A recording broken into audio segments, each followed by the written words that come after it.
Hello everyone, today we're going to be talking about data types and variables in Python. Now on the screen here I actually have a list of the main data types you need to know. Now there are more, but they are more advanced, so I'm not going to go into them today or in this series. But yes, there are more which are more advanced. But these are the main five that you need to know. So I'm going to explain each of these. So up the top we've got numeric data types. So the main two here are integers and floats.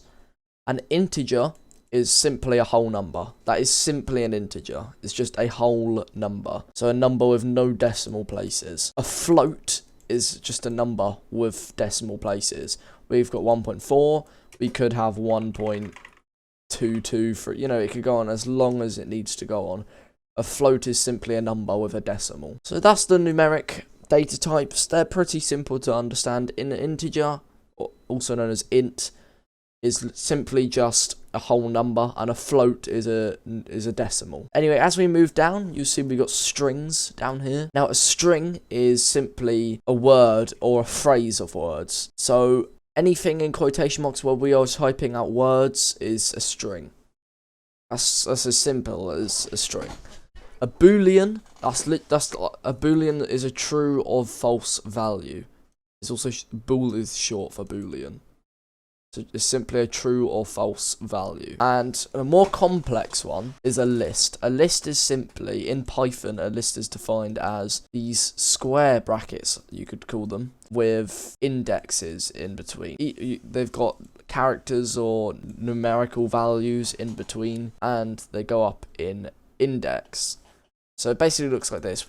Now we're going to go more in depth into this. So let's talk about variables now. Now, what I mean by variable is a variable is kind of like a word you give to a value. So we could create a variable in Python, make a variable. You just simply got to write a word.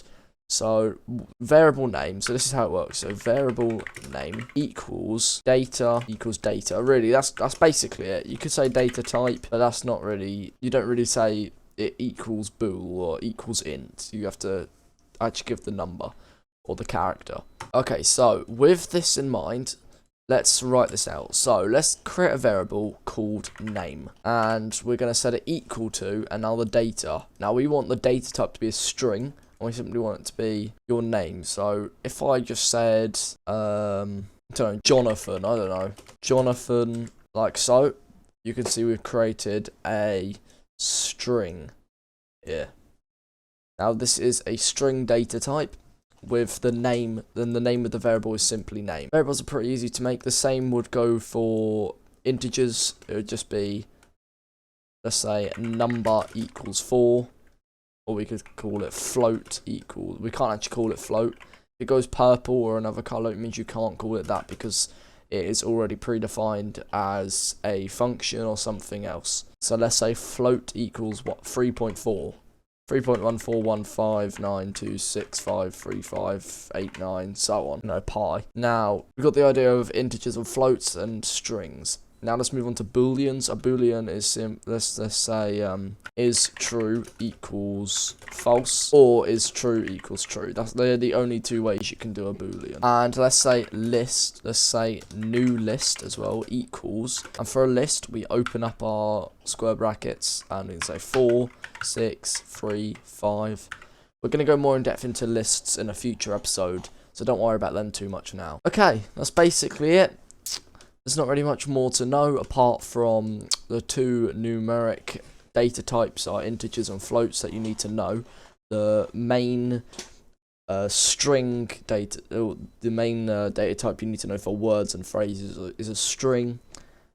The main true or false data type is a boolean, and the main range kind of data type is a list. That's what you really need to know. But other than that, there's not really much more for us to go through. So I hope you enjoyed. Make sure to leave a like and comment if you've got any questions or want to let us know how the video went. And goodbye.